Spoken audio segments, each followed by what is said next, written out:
ना प्रवचन, ना कथा, ना कहानी, ना संपत्ति, कुछ नहीं है मेरे पास बांटने के लिए।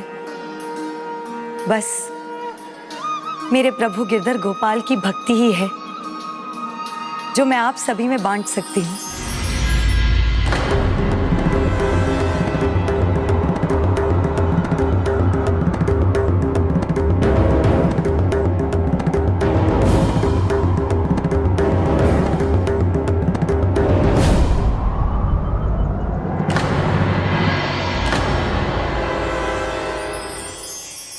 बादल चाहे चांद को कितना भी ढक ले, चंद्रमा की शीतल चांदनी की ठंडक तो सभी तक पहुंच ही जाती है। तो फिर संगीत सम्राट तानसेन जी का सुंदर संगीत सबसे कैसे छिप सकता है?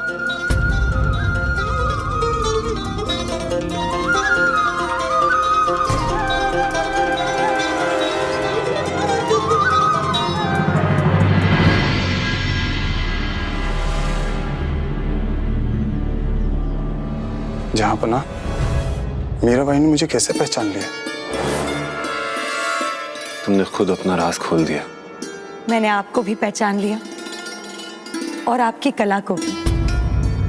अब अपना गाना मत रोकिए। मेरे प्रभु गिरधर गोपाल की महिमा में मेरे साथ उनका भजन गाकर अपनी कला को उनके चरणों में रखिए।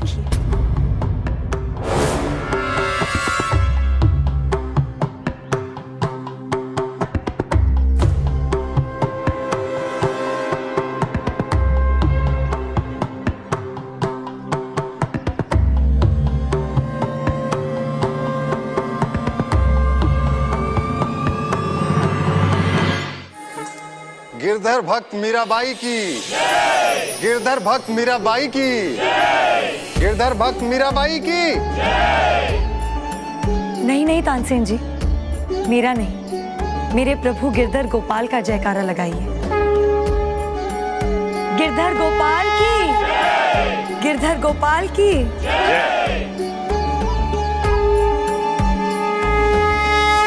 जयकारे के योग्य तो आप ही हैं। आपके शब्दों में भक्ति का रस है और आपकी आवाज में प्रभु के प्रेम का रस का जादू भी तो है। और आप संगीत सम्राट तानसेन जी, जब आप गाते हैं तो लगता है जैसे सातों स्वर एक साथ नाच उठे। आपको अनेकों धन्यवाद कि आप यहाँ आए और हमें आपका स्वर सुनने का अवसर दिया। आपकी कला तो अद्भुत है, जैसे प्रभु ने स्वयं आपको सौंपी हो। बस इतना नहीं समझ पाई कि आपकी ईश्वर की देन, आपकी कला को आप इनकी जगह, इनके मंदिर, इनकी भक्ति में समर्पित क्यों नहीं करते? किसी बादशाह की जागीर क्यों बनने दिया इसे?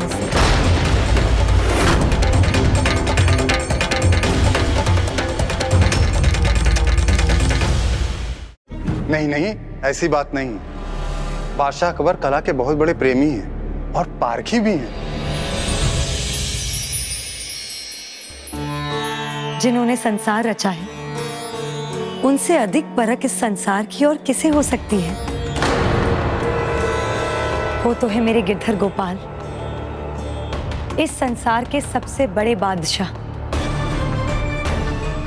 और इनका दरबार है ये मंदिर।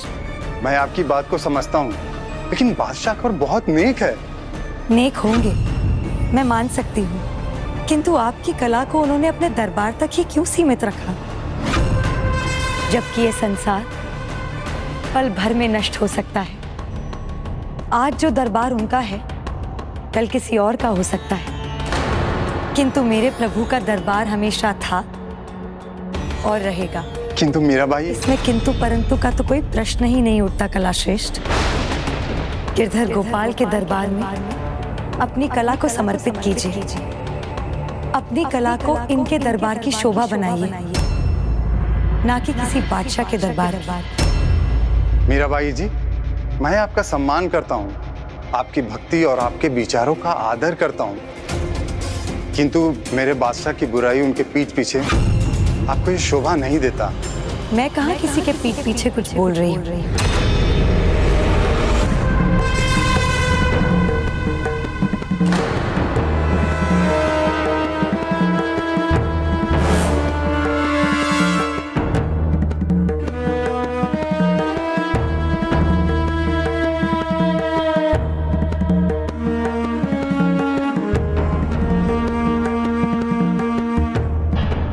शाह जी, इस हार का इस्तेमाल तो जनता की सेवा के लिए होना चाहिए ना।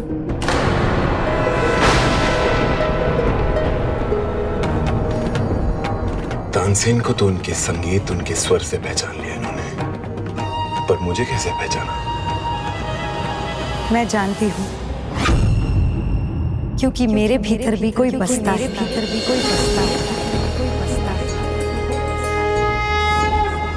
मेरे प्रभु, मेरे गिरधर गोपाल मेरे भीतर बसते हैं, जिनकी आंखों से कुछ नहीं छिपता। आपके स्वर की मिठास, आपके भक्ति का भाव और आपके प्रेम को मैं जान सका, और आपको सही मायनों में अब पहचाना है मैंने। आपके भीतर बसे ईश्वर को मेरा शत शत प्रणाम है मीरा जी। आपका सुर आपके भगवान से जुड़ा है। आपका भक्ति भाव भले ही मैं पूरी तरह से ना समझ सकूं, आपकी शब्दों की गहराई में भले ही मैं पूरी तरह से ना उतर सकूं, लेकिन आपकी कला और आपकी आवाज मैं समझ सकता हूं। मैं हिंदुस्तान का बादशाह आपके इस भक्ति भाव और आपकी इस कला की जितनी तारीफ करूं कम है।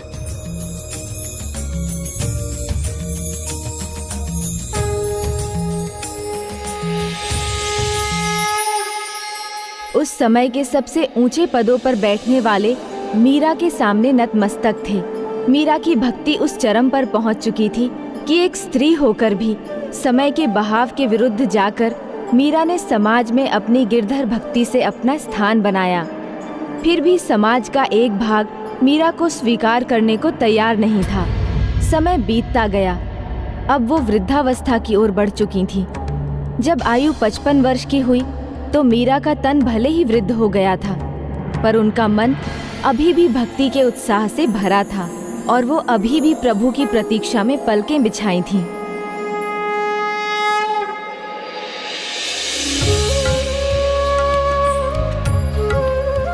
मैंने तो पहले ही कहा था कि जब तक मीरा की श्वास है तब तक मीरा की आस रहेगी कि उसके प्रभु उसे लेने अवश्य आएंगे। आप अपने आने का कोई तो संकेत दीजिए प्रभु।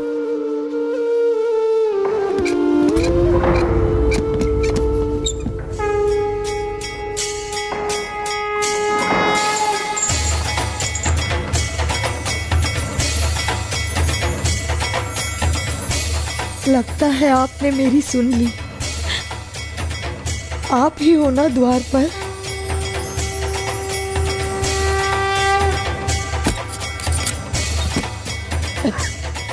गिरधर, गिरधर गोपाल,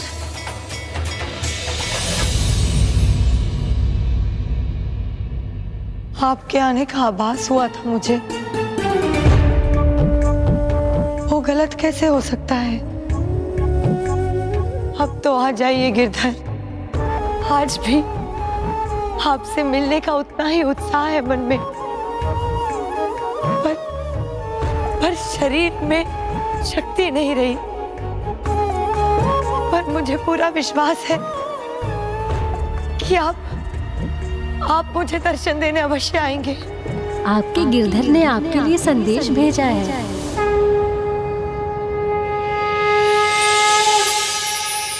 चंपा,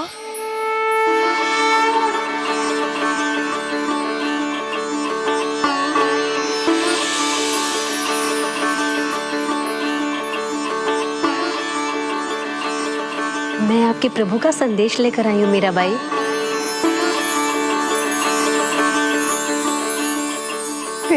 मेरे प्रभु गिरधर गोपाल का संदेश? बैठो यहाँ और बताओ कि क्या संदेश लाई हो। बैठो। मेरे सामने प्रभु की अनन्य भक्त हैं। पहले मैं उनका आशीर्वाद तो ले लूं। बड़े सौभाग्य से मुझे आपका दर्शन मिला है। नहीं चंपा, तुम तो मेरी सखी हो। पहले ये तो बताओ कि मेरे प्रभु का क्या संदेश लेकर आई हो। प्रभु ने आपको याद किया है और कहा है कि अब समय आ गया है द्वारका जाने का और प्रभु की प्रतीक्षा करने का।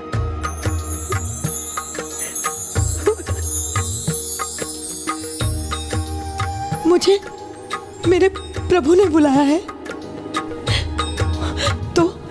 तो मुझे अवश्य निकलना होगा। मैं अपने प्रभु को प्रतीक्षा नहीं करा सकती। मैं आ रही हूँ मेरे गिरधर गोपाल। किंतु मीराबाई सुनिए तो। अब सुनने का वक्त नहीं है चंपा। मैं मेरे प्रभु को और प्रतीक्षा नहीं करा सकती।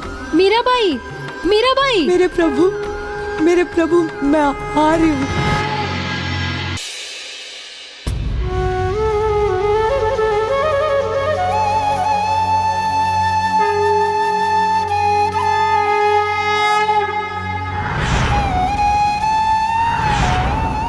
मैं यहाँ पहले भी आ चुकी हूँ।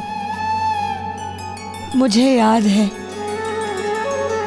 यहाँ से थोड़ी दूर गोपी तालाब है, जहाँ मैं गोपियों के साथ अपने प्रभु की प्रतीक्षा कर रही थी।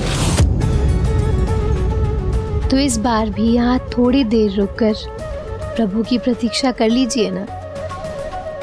नहीं ललिता सखी, अब मेरे प्रभु का भवन यहाँ से अधिक दूर नहीं है। मुझे जाना होगा। वो मेरी प्रतीक्षा कर रहे हैं। वहाँ कहाँ जा रही हैं आप? मेरे प्रभु के भवन, और कहाँ? वहाँ उनका कोई भवन नहीं है। है ललिता सखी, है। मुझे याद है, मैं अपने पिछले जन्म में यहाँ आई थी। वहाँ भवन था, किंतु वो 4,500 साल पहले समुद्र में समा गया।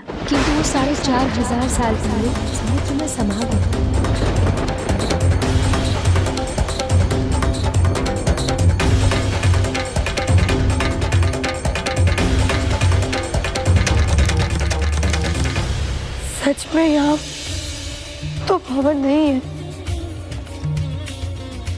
पर मैंने जो देखा था, मेरे प्रभु का भव्य भवन,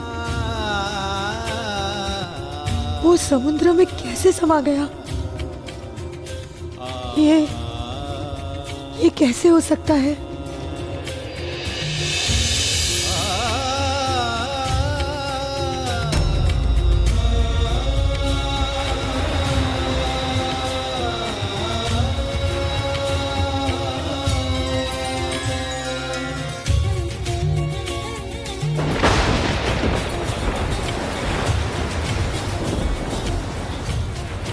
प्रभु श्री कृष्ण की लीला तो बस वही जानते हैं मीराबाई। जब उनका भवन यहाँ रहा ही नहीं, तो उन्होंने मुझे यहाँ क्यों बुलाया?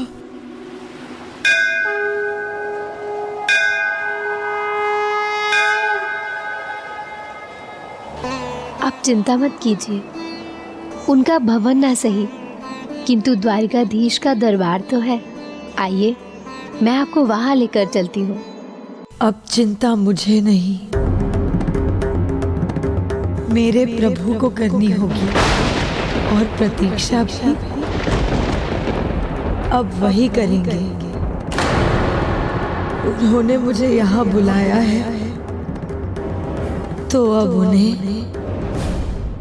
यही आकर मुझसे मिलना होगा।